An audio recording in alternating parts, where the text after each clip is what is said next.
Good morning, students. Today we are going to start with the lesson number 5, Work, Energy and Machines. Work and energy are two words we often use. We usually associate energy with work. For example, we may say, I don't have the energy to do this work right now. Means work and energy, they are related to each other, and we often say that I don't have energy to do this work. In science too, work and energy are closely related. And in this chapter, we are going to discuss what these two words mean in science before learning about machines which help us to do the work. Work. When we speak of work, we mean doing something which can be classwork or homework. So when we do something, whether it is classwork or homework, we say we have done work. Or the work people do in offices, kitchens, factories, and so on. We have no means of measuring this kind of work except by the result it produces. Of course, we have no means for measuring this type of work which is done at home or in the kitchen, etc. But of course, we can come to know from the results only that the work has been done. In physics, however, work is a physical quantity that can be measured in terms of numbers and units. So in physics, this work is a physical quantity and it can be measured in terms of the numbers and units. It has a precise definition. Work is done when the point of application of force moves through some distance.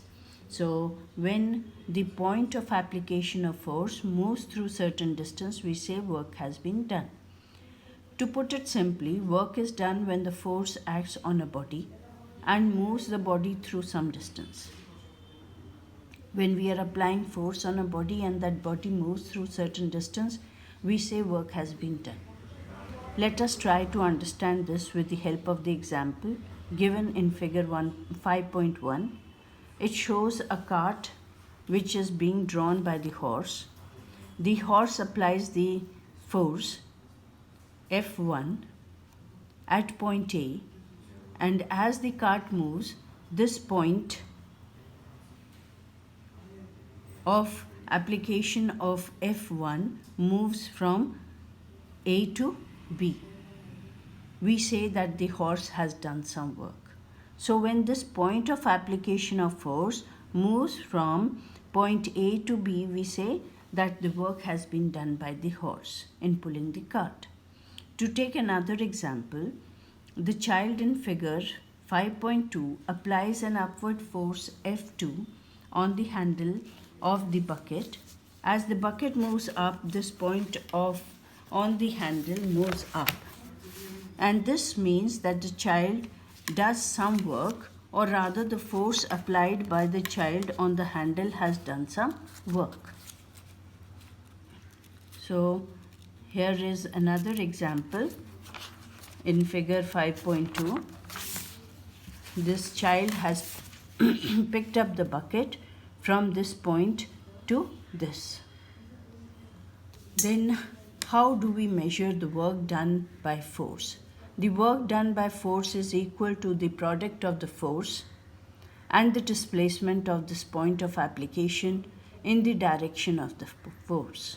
So the work done is equal to the product of the force and the displacement or the distance which has been moved by the force. So here F1 displacement is d, work done is F1 multiplied by d, and in figure 5.2, F2 has been applied and the displacement is h, so work done is F2 multiplied by h. So the work done is equal to the force multiplied by the displacement of its point of application in the direction of force. Now unit of work. Since work is equal to force multiplied by distance, the unit of work is equal to the unit of force multiplied by the unit of distance. And unit of force is Newton and of distance is meter. So this unit of work is called joule. And its symbol is J. Thus, joule is equal to Newton multiplied by meter, or joule is equal to Newton meter. Next is energy. When a person is tired or lacks energy, he is unable to do the work. In other words, the person needs energy to be able to work. And this everyday meaning of energy is very close to the definition of energy in physics. Energy is the ability to do work. And energy can exist in many forms. The energy stored in food and fuels is one form called chemical energy, and the energy of the sun or the solar energy is used to make electricity.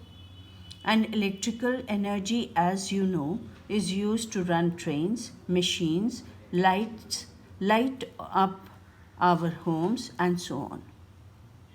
So there are many forms of energy: chemical energy, solar energy, electrical energy, and we are going to discuss about this in the next lesson. Here the unit of energy, since the energy is something that has been defined as the amount of work it can do. Energy is measured in the same unit as work, that is joules. So this much for today.